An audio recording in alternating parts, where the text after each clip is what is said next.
Whoa, it's a beautiful day to do these reactions, man. Listen, like it before you light it, hit the sub before you hit the bud, join the team before you hit the green, and Hype me up. yes, that's what I'm talking about. Hype me up. For real. Hype me up. Hey man, these companies then laid off buku people to replace them with AI, and it's backfiring. Who would have thought? I love it for them, actually. If I could bleed all these corporations dry so that they can get their mind right and treat people fairly and pay them what they deserve and keep these wages keeping up with inflation, like if we could get them to do that, the better. That's A1 shit. Let's get into this, y'all. So Salesforce lays off 4,000 people and they want to AI. The people who worked at Salesforce are saying that it's not due to AI. They basically are outsourcing the jobs and are paying people to do the labor way cheaper. Like they're outsourcing it to the Philippines. And the part that is integrated with AI is doing the basic bare minimum. Do you know how scary it is to hear that Salesforce laid off 4,000 people? If you know how many organizations and companies use Salesforce, that is scary. And what I'm predicting and feeling like is when those organizations realize that Salesforce has laid off 4,000 people, they're going to like cut people whose job is related to managing their Salesforce and how they use Salesforce. Because they may see it as, if Salesforce can lay off 4,000 people and integrate AI to do the job, why can't we?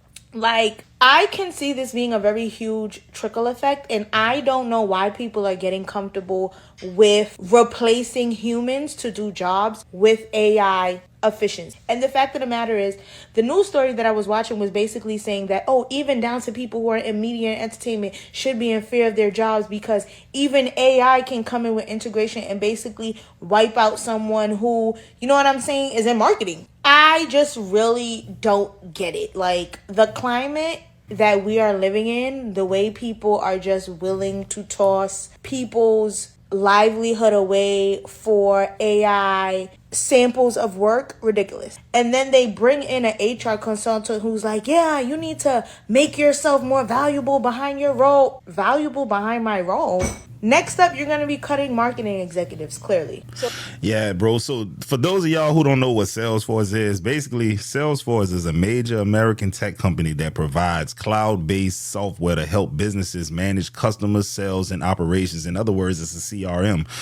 At its core, Salesforce software, basically tools that help companies keep track of customers, leads, emails, and conversations, sales, deals, marketing campaigns. Now, I'll be real with y'all. This is the easiest shit to outsource to AI. Real talk, sending emails, following up with leads, that kind of stuff. That's the type of shit you get rid of people for AI and cut your costs way down, which is unfortunate. But like, if you're doing anything where it's on a computer and it's really low levels, back and forth emails, logging in numbers and things of that nature, bro, listen, I hate to be the bearer of bad news, but there's AI that can do that job now, which is sad. Snapchat is sending Salesforce regrets firing 4,000 people after replacing them with AI. So back in September 2025, Salesforce CEO went on a podcast and said he cut his support team by 4,000 people because, quote, I need less heads. AI was going to handle it. And that their almighty agent force was the future. Fast forward about 3 months to December 2025,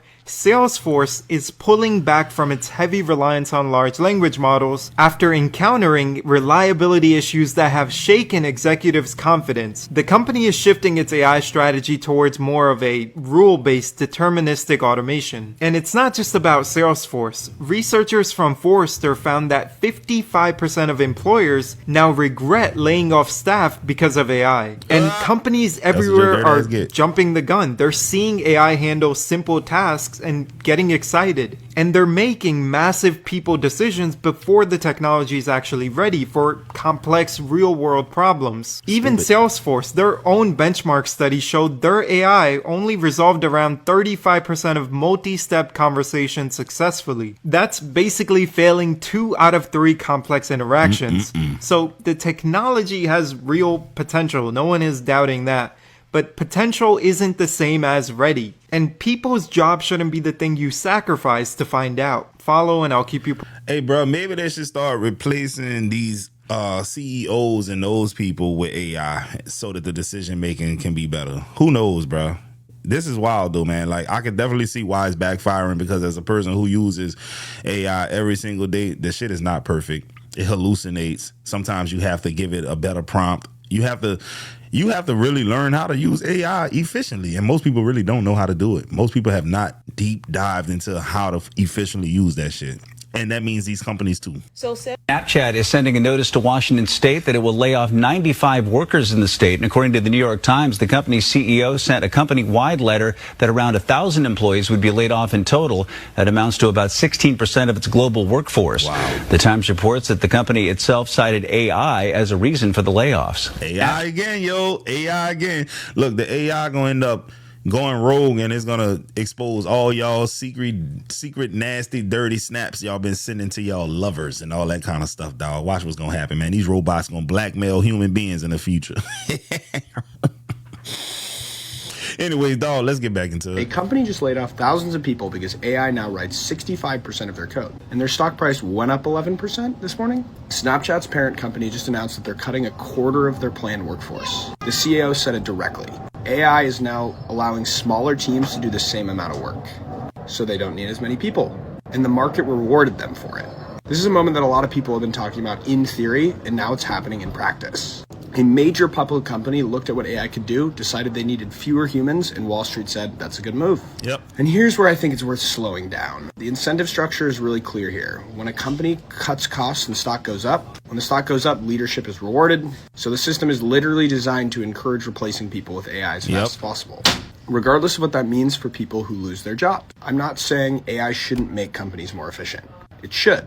But when the only metric that the market cares about is cost reduction, and nobody's measuring what actually happens to the thousands of people and if the work is actually changing, that's an incentive problem, not a tech problem. This is going to keep happening. The question is whether AI will replace jobs. It's whether building anything to catch the people that it displaces, or even if it displacing jobs creates positive value. What do you think about that? I think this shit sucks. I think that these people at these companies are, I don't know, they can't be human. They don't have any type of human emotions. They don't have empathy or any of that shit. Because I don't just look at people like numbers. Like, I got 250 plus thousand subscribers. It's easy to just be like, that's a number. But man, behind that 250 is real people who be leaving comments and liking my videos, hyping them and all that kind of stuff. Y'all are actual real people. So when I'm doing these videos, I keep y'all in mind. I don't just get on here and do things that I want to do. Sometimes I do, but most of the time it's data driven. It goes by the feedback y'all give me. These companies don't give a shit about people like that though. I don't see 1,000 people being laid off at Snapchat. I see 1,000 families being displaced, figuring out where their next meal gonna come from, how they gonna keep the lights on, private school, whatever they got set up. They gotta pay for life, saving medications, procedures. I'm thinking about all of that kind of stuff. And how can you make a decision like that just so that you can keep making more and more money, dog? I just don't think that's right, bro. Me personally, that's that corporate greed shit. It is what it is. I make a lot of money, but not at the expense of me making money. Doesn't hurt nobody. Them making money hurts thousands of people. Crazy work. About it, it's about 8,000 people that Meta's going to lay off. Whenever these layoff announcements come and they say the people are going to learn on May 20th, can you imagine working in one of these companies and seeing all these press reports or getting a letter from the company itself saying like, we'll let all of you know, and then working for the next month and waiting to find out if you're one of these people? A few departments where there won't be a lot of work done. Yeah, right. Exactly. Yeah, I mean that's why companies don't like to do layoffs. It has a it's not just the day, right? It's the lead in. I mean, there's probably employees, not probably. There are for sure employees at Meta who have spent multiple years sitting there being like, they're gonna fire me. Yeah. I know this is over. Like they made it through the 2022. Right. They saw the changes in the company through 23, 24 in the AI, and they're like, I'm not gonna make it here. And those folks, unfortunately, are probably still there. And so they've got another 4 weeks. But at any rate, okay. Yo, that's wild. But if you do know that and you saw the writing on the wall, you should have been preparing yourself, right? If you stay ready, you ain't got to get ready.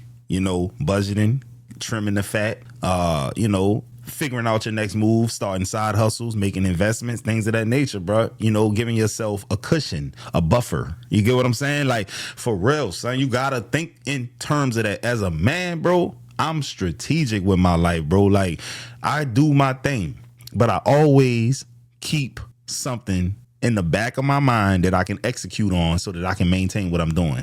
It's a plan, bro. I always think of terms like, all right, I'm getting it while the getting is good, but what happened when shit slow down? What am I going to do? Make sure everything's paid off Make sure that my expenses is low, my overhead is low, right? Trim the fat, brother. After laying off up to 30,000 employees last week, Larry Ellison's Oracle hired their new CFO Hillary Maxon with $26 million in stock equities and $950,000 salary, approximately $29.7 million total comp. Those $26 million equity package is actually kind of interesting considering that a lot of laid off employees actually had outstanding stock options. Yo, that was wild, bro. Think about that. Literally, the last guy or the one before that, when he said it incentivizes these companies to lay off thousands of people so that the people at the top can make more money, bro. So why would they keep you on? She just laid off 30,000 people, basically. Not she, but the company. And then appointed her as CEO with all of those stock options, bro. These people don't give a shit about you, man. You company men, you company women, especially some of you women that's putting off having kids for Meta. You putting off getting married and taking a man serious for Meta, for Microsoft, for Snapchat. These people don't give a shit about you. And when you too old to have kids, you're not going to have the money. You're not going to have the money to do the expensive procedures like the freezing of the eggs and then, you know, all of that. You thought you was going to have it, but they laid you off. That's crazy, bro. And you did it for a company that don't give a shit about you. That's wild. And you men, y'all chased it. You neglected your health and all of that kind of stuff for a company that don't give a shit about you. You put in 16-hour days, damn near killed yourself. And what do you have to show for it, bro? That is wild. And I'm not trying to shame you, obviously, but please stop thinking these companies love you, bro. So I got laid off this week via an email. Let's talk about it. My name's Kendall Levin. I'm 27 and I live in Austin, Texas. Wow. And for the last couple of years, I was making $250,000 a year at the largest software company in the world as a software sales manager. On Tuesday at 6 a.m., me, alongside 29,999 other people, got an email from an anonymous alias within the company stating that due to a restructure, our positions were no longer needed and that our employment was terminated immediately. Opened up my computer and sure enough, I was locked out. So it's been a lot to process, but I'm kind of excited. I'm not bitter. I completely understand it from a business standpoint. It sucks, obviously, for me personally, but at the same time, it makes sense. And I support where the company's going. And so with that, sometimes sacrifices are needed. And unfortunately, this time I was that sacrifice. So trying to figure out life. I haven't focused on living in the last, 7 years. So my entire 20s, for the most part, have been consumed with work. Hey, bro, I'm perusing the comments right now, right? And I can't help but notice the overwhelming amount of people who don't give a shit because people don't like people that make a lot of money. And let that be a lesson to y'all, bro. You're going out there bragging about how much money you make. You're showing off the cars, the rollies, the Pateks, the trips, the vacations, the food, the jewelry, all that kind of stuff, bro. People secretly hate you, dog. Ask me how I know. Ask me how I know, bro. I be hearing people talking, man, he think he too much, dog. That little bitch always trying to stunt. They be talking about a specific dude. And then they get around him and act like they like him. But on the internet, it's unadulterated and it's unfiltered because these people are hiding behind profile pictures so they can just get their shit off and tell you how they really feel. One comment says, you were way overpaid to begin with. What? You're young. Get over it. I'm 57. I was with UPS for 20 years. I'm screwed. Fuck up. That's what they telling this woman in the comment section. Not to be dramatic, but my life literally revolved around this job. To the point where I'd wake up in the morning, I was so excited to go in and see my team and see my friends because all of my friends are at work. Because I don't have time to do anything else after work. So literally all of my social interaction happened in this building for the last 5 years. It's all I've known. I come home, I go to dinners with people that I work with customers. That's my evening activity. I come home, I work a little bit more, and then I go to bed, and then I wake up and I do the same thing the next day. And now all of that is gone. I don't know what to do with my time anymore. I mean, it's really weird to not know how to live. I've lived in an awesome city for the last 7 years. I barely know it. I bought a house. I haven't even unpacked because I haven't had time. I'll show you my garage. You might well keep that shit packed. Like, not even kidding. It's exactly where the movers left it. Do I even unpack? Like, don't. Am I going to be able to live in this house? I wouldn't. How am I going to do it? How am I going to find another job? There's 30,000 other people that were laid off with me that are also looking for jobs. So what does that mean for me? I don't know. But I'll tell you what it means today. And that means that we're going to go live. I'm going to document my fun employment adventures because I don't got anything else to do. Yo, hey man, this is the first stage of grievance. It's denial. Hey, bro, listen, when it sets in, it's gonna be she's cooked. It is what it is. I wish her the best though. I really do. She don't seem like a bad person. She seemed like chill. She just worked to get her money, man. You know, I'm not mad at that. 250,000? Shit, that's good money. That's damn good money, bro. I'm somebody's child. I want that type of money. More breaking news today. We're learning about layoffs at Nike. The company expected to let go of 740 Oregon workers, primarily at the Beaverton location. Back in February, the CEO did tell employees the company was looking to part with about 2% of its workforce. We have reached out to Nike for comment, but have not yet heard them. Nike is the most famous company Oregon has ever produced. Its swoosh is on the jerseys of half the world's athletes. Its campus in Beaverton is the kind of place that shows up in architecture magazines. And you know what's crazy, bro? I got to bring it back to African Americans. None of this is possible without an African American. Ask me how I know. They said it in the Michael Jordan documentary. Real talk. They said it.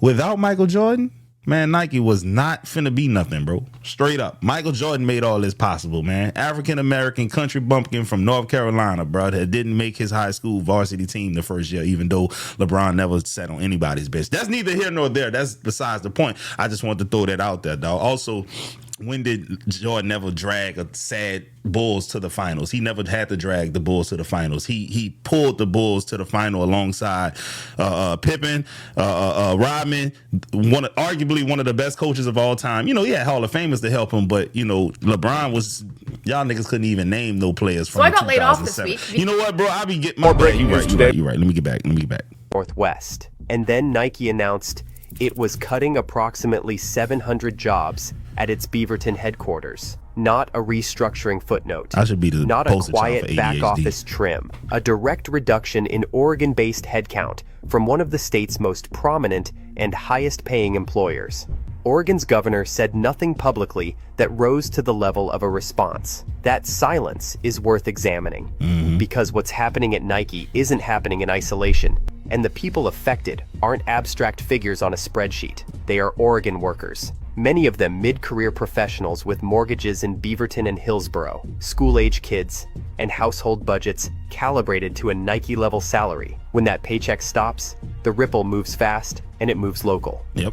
Here's what Nike actually is, because most people understand the brand without understanding the company. Nike was founded in 1964 as Blue Ribbon Sports by Phil Knight and Bill Bowerman, a University of Oregon track coach. The company renamed itself Nike in 1978 and went public in 1980. Today, it is the largest athletic footwear and apparel company on earth by revenue, generating $51 billion in its most recently reported fiscal year. Its world headquarters sits on a 286-acre campus in Beaverton, Oregon. And for decades, that campus has been one of the largest concentrations of corporate employment in the entire state. Nike employs tens of thousands globally, and its Oregon headcount has historically made it one of the state's largest private sector employers. These cuts were not the first. Nike had already announced a major restructuring in late 2023 under then CEO John Donahoe, targeting $2 billion in cumulative cost savings and including a workforce reduction of roughly 1,600 employees globally, with a significant share of those cuts landing in Oregon. By the time this latest round arrived, Nike had already moved through a CEO transition. Elliott Hill, a Nike veteran who had previously retired from the company, was brought back to replace Donahoe, and the restructuring was entering a new and deeper phase. The 700 Oregon-focused cuts came as part of that continued reset under new leadership. Man, fuck no, man. They doing, boy, what? Fired all those people so they can hire this schmuck and pay him $30, $40 million a year, probably. These people don't give a shit about us, bro. Yeah, let me tell y'all some real shit, bro. Most companies' biggest expense is people. Their biggest cost is labor. It's like, I think any given company, bro, is going to be in the high, in the 20s, low 20s, mid 20s, whatever, 30, 40%. If they need to save money, bro, they're not going to stop buying products to sell. They're not going to try to negotiate their rent down on the building that they're located in if they're in a brick and mortar. You know what they're going to do? They're going to go down the line. It may be involved in favoritism. It may be related to how long you've been there. In other words, seniority. But they're going to figure out who they need to let go. And if you haven't been productive, you're probably going to get let go. If you're one of the newest hires, you're probably going to get let go. Or, it sucks, but it's, workplace politics. If they just don't fucking like you, they're going to look for any reason to let you go. So, yeah, that's what you're dealing with. Corporate America is about to cut jobs, even before AI is ready to replace them. Look what's happening already. Amazon's cut over 16,000 jobs in 2026 alone, and Microsoft has freeze hiring on key teams and doubled down on AI investment. Across the tech industry, over 45,000 jobs have been cut, and at least 20% of them have been tied to AI. But here's the thing that nobody's saying out loud. Companies don't actually need AI to replace your job. They just need shareholders to believe it will. They cut the jobs now, boost margins now, and figure out the AI thing later. So the question isn't, is AI going to take your job? The question is, how soon is your company going to cut you to make them look more efficient? Oh, shit. But look what's happening with Amazon now that they laid off so many software engineers and shit. Watch this. So there's this engineer at AWS. It's December. He's got a bug ticket for Cost Explorer. That's the little dashboard that tells you how much money you're bleeding into the cloud each month. It's nobody's favorite tool. So he fires up Kiro, which is Amazon's in-house AI coding bot, the one Amazon's been shoving down everyone's throat. 80% weekly usage mandate, tracked as a corporate OKR, probably counts towards your promotion. Probably Jeff Bezos is personally reviewing your metrics from his yacht. I don't know. Point is, you use Kiro or you explain to HR why you hate innovation. The guy gives Kiro this little bug, and Kiro looks at it, evaluates the situation, and decides that the correct move is to delete the entire production environment and rebuild it from scratch. It took 13 hours to recover, and Amazon puts out a statement calling it an extremely limited event caused by user error. Bro, you mandated this tool. You set targets and adoption metrics. You basically said if you're not using Kiro, you're a Luddite who hates progress, and also we're watching you. The engineer did exactly what you told him to do, and your AI went full Marie Kondo on production. It said this environment does not spark joy and deleted the whole thing. And you blamed. So in other words, the AI has developed autonomy and is making decisions that hurts Amazon, which is crazy, bro. AI is headed into a scary direction, bro. They saying that AI will basically be able to undermine the human user. Eventually, I don't know when it's gonna happen, but it's gonna be on some real AI, some iRobot shit. Now I ain't really fooling with that, bro. I don't think I want to do it like that. The AI gonna be telling your ass.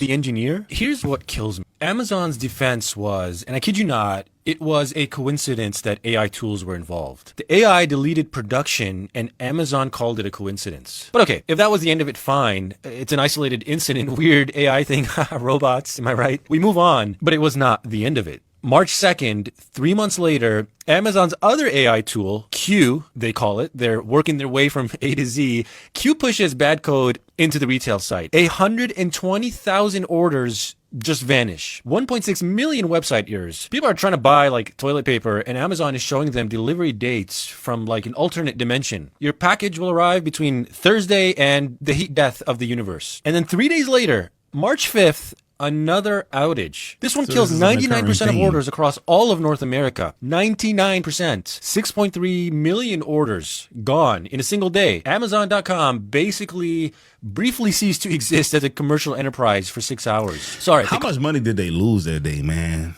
I hope it was billions, bro.